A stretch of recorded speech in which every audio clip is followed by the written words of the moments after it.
ज्ञाननगरीमध्ये आपलं सर्वांचं स्वागत आहे. आपण नेहमी महान व्यक्तींच्या यशाच्या कथा ऐकतो, त्यांच्या विजयाबद्दल बोलतो. हो, अगदी. पण कधी आपण विचार केलाय की महानतेचा जन्म टाळ्यांच्या कडकडाटात होतो की एका खोल भेदक शांततेत? आजची गोष्ट अशाच एका प्रवासाची आहे, जो अपमानातून सुरू झाला आणि ज्याने संपूर्ण समाजाला ज्ञानाचा खरा अर्थ शिकवला. अगदी. आणि म्हणूनच आज आपण संत ज्ञानेश्वरांच्या देवत्वाच्या पलीकडे जाणार आहोत. त्यांच्या मानवी प्रवासावर आपण लक्ष केंद्रित करणार आहोत. म्हणजे ज्ञानेश्वरांना देव म्हणून नाही, एक माणूस म्हणून समजून घेणार आहोत. एक असं लहान मूल ज्याच्या वाट्याला प्रचंड दुःख आलं आणि त्या दुःखातूनच एका विलक्षण प्रज्ञेचा जन्म कसा झाला हे पाहणार आहोत. म्हणजे हा प्रवास चमत्कारांचा नाहीये. नाही, हा प्रवास आहे मानवी मनाचा, वेदनेचा आणि त्यातून आलेल्या एका आपण म्हणू शकतो विवेकाचा. आणि हो, ही 5 भागांची मालिका आहे. अच्छा. आणि आज आपण त्यातल्या पहिल्या अगदी पायाभूत भागाला सुरुवात करत आहोत. उत्तम. मग सुरुवात त्या काळापासूनच करूया. म्हणजे ज्ञानेश्वरांच्या जन्माच्याही आधी तो समाज कसा होता, तिथली विचारसरणी कशी होती, हे समजून घेणं खूप महत्वाचं आहे. बरोबर. कारण कोणत्याही व्यक्तीची गोष्ट तिच्या काळाच्या पार्श्वभूमीशिवाय अपूर्णच राहते, नाही का? अगदी. तो काळ कसा होता? तो काळ वरून शांत दिसत असला तरी आतून प्रचंड अस्वस्थ होता. धर्माचं राज्य होतं, पण त्यातली करुणा हरवली होती. करुणा कुठेतरी हरवली होती. ज्ञान होतं, पण ते काही निवडक लोकांच्या तिजोरीत बंद होतं. समाजाची रचनाच अशी होती की जन्मानेच तुमचं स्थान, तुमचा अधिकार सगळं काही ठरवलं जायचं. म्हणजे ज्ञान हे काही लोकांसाठीच राखीव होतं. हे मला जरा अधिक खोलात जाऊन समजून घ्यायचंय. ज्ञानाची मक्तेदारी म्हणजे नेमकं काय होतं तेव्हा? मक्तेदारी म्हणजे हे असं की ज्ञान हे संस्कृत भाषेत बंदिस्त होतं आणि संस्कृत ही फक्त पंडितांची म्हणजे उच्चवर्णीय ब्राह्मणांची भाषा मानली जायची. अच्छा. सामान्य माणसाला ती भाषा येत नव्हती आणि शिकण्याचा अधिकारही नव्हता.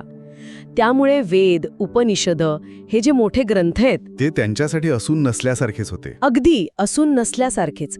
आणि समजा कोणी प्रश्न विचारलाच तर प्रश्न विचारणं हे पाप मानलं जायचं आणि वेदांचा अर्थ स्वतःच्या बुद्धीने लावण्याचा प्रयत्न करणं हा तर अक्षम्य गुन्हा होता. अरे बापरे.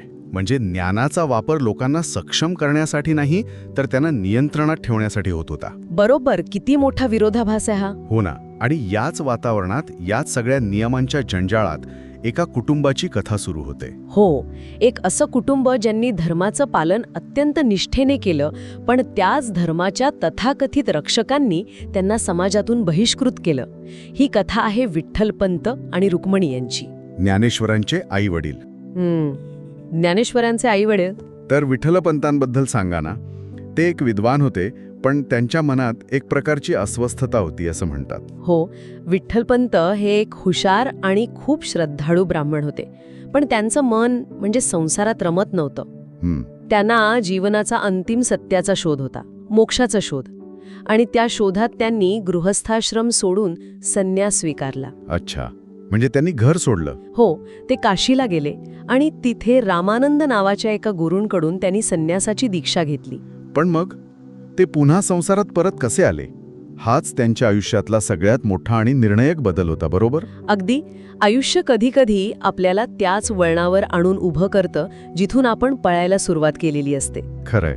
विठ्ठलपंतांच्या बाबतीतही तेच झालं असं की त्यांचे गुरु रामानंद तीर्थयात्रा करत असताना आळंदीला आले आणि तिथे त्यांची भेट रुक्मिणी यांच्या आईवडिलांशी झाली.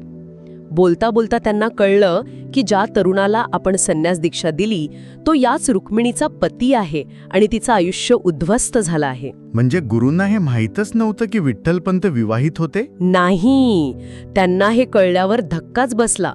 कारण धर्मशास्त्रानुसार पत्नीला मागे सोडून घेतलेला संन्यास अपूर्ण आणि चुकीचा मानला जातो. अच्छा. त्यांनी तात्काळ विठ्ठलपंतांना बोलावून घेतलं आणि आज्ञा केली, तू पुन्हा गृहस्थ जीवनात परत जा, तुझं कर्म अजून बाकी आहे. इथे माझ्या मनात एक प्रश्न येतो. गुरुची आज्ञा मोठी की समाजाचा नियम? विठ्ठलपंतांसाठी हा किती मोठा पेचप्रसंग असेल? हो ना.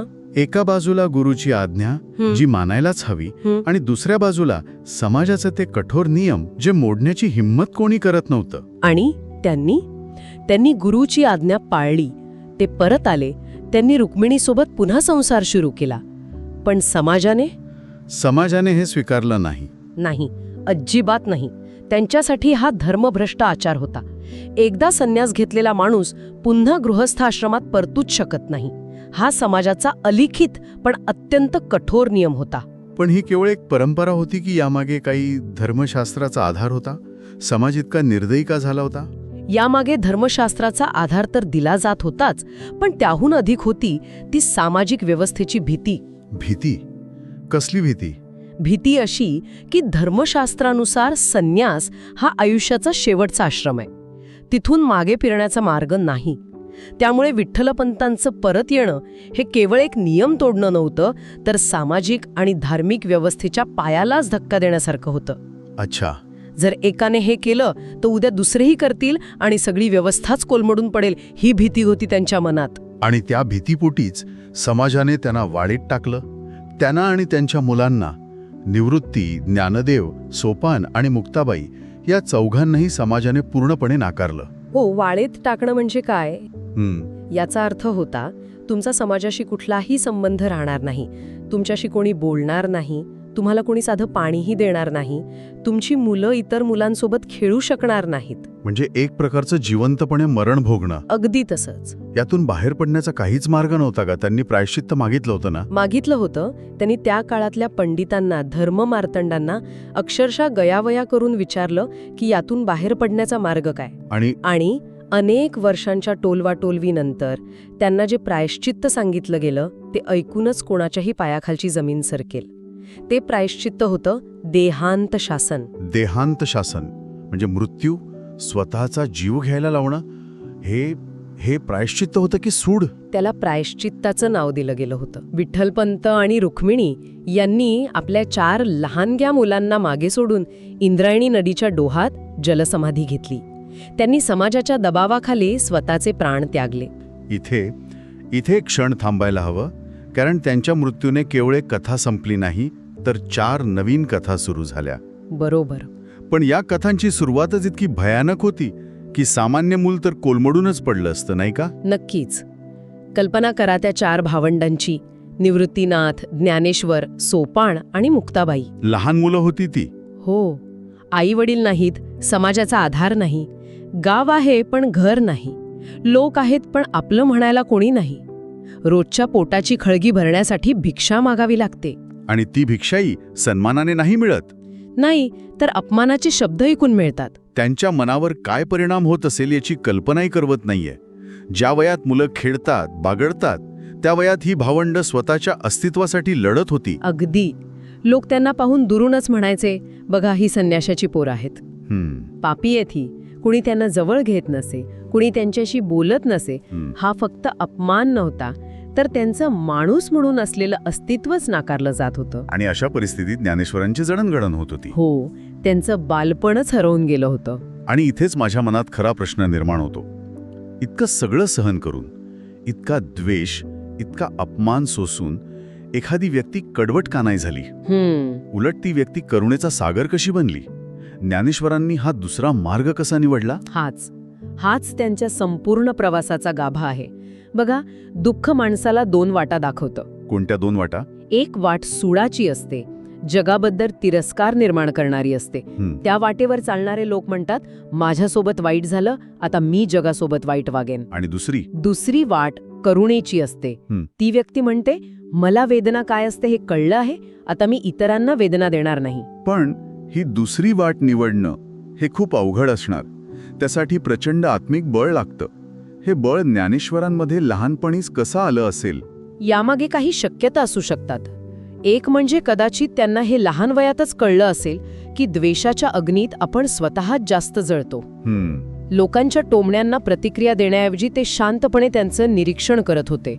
ते भांडत नव्हते, ते समजून घेत होते. लोक असं का वागतात, त्यांच्या मनात कसली भीती आहे. किंवा कदाचित त्यांच्या भावंडांचा एकमेकांना असलेला आधार हे एक मोठं कारण असेल. विशेषतः त्यांचे मोठे भाऊ निवृत्तीनाथ. ही दुसरी शक्यताही खूप महत्वाची आहे. ते त्यांचे गुरुस्थानी होते. हो. ती 4 भावंड एकमेकांसाठी संपूर्ण जग होती. त्यांना बाहेरच्या जगात प्रेम मिळालं नाही, पण त्यांनी एकमेकांना प्रचंड प्रेम दिलं. निवृत्तीनाथ हे त्यांचे आधारस्तंभ होते. त्यामुळे बाह्य समाजाच्या तिरस्काराचा सामना करण्याची ताकद त्यांना आतून मिळत होती. आणि ज्ञानेश्वर, ते लहानपणी मितभाषी होते, म्हणजे फारसे बोलत नसत. पण त्यांचं मौन हे अज्ञानाचं नव्हतं, ते चिंतनाचं होतं. ते खोल निरीक्षणाचं आणि चिंतनाचं होतं. म्हणजे त्यांची शाळा, त्यांचे ग्रंथ, त्यांचे गुरु हे सगळं त्यांचे अनुभवच होते. त्यांनी माणसाचं मन वाचायला सुरुवात केली होती, ग्रंथांऐवजी. बरोबर. त्यांनी पाहिलं की जे लोक स्वतःला धर्माचे रक्षक म्हणवतात, त्यांच्या मनातच किती अहंकार, किती द्वेष आणि किती भीती आहे. त्यांना हे दिसलं की खरं ज्ञान पुस्तकांमध्ये किंवा कर्मकांडात नाही, तर ते अनुभवात आहे. ते अनुभवात आहे, ते करुणेत आहे. त्यांच्या आत एक स्पष्टता आकार घेत होती. सत्य बाहेर नाही, ते आत आहे. हे सगळं ऐकून खरंच क्षणभर विचार करायला भाग पाडतं की आपल्या आयुष्यात जेव्हा दुःख येतं, संकटे येतात, तेव्हा आपण काय करतो. आपण कडवट होतो की अधिक शांत, अधिक समजूतदार बनतो. हाच खरा चिंतनाचा विषय आहे. ज्ञानेश्वर संत म्हणून जन्माला आले नव्हते. ते समाजाने नाकारलेले, अपमानित केलेले एक मूल होते. सगळ्यात महत्वाची गोष्ट ही होती की समाजाने नाकारलं तरी त्यांनी स्वतःला कधीही नाकारलं नाही. त्या अपमानाच्या राखेतून त्यांनी स्वतःच्या अस्तित्वाचा शोध सुरू ठेवला.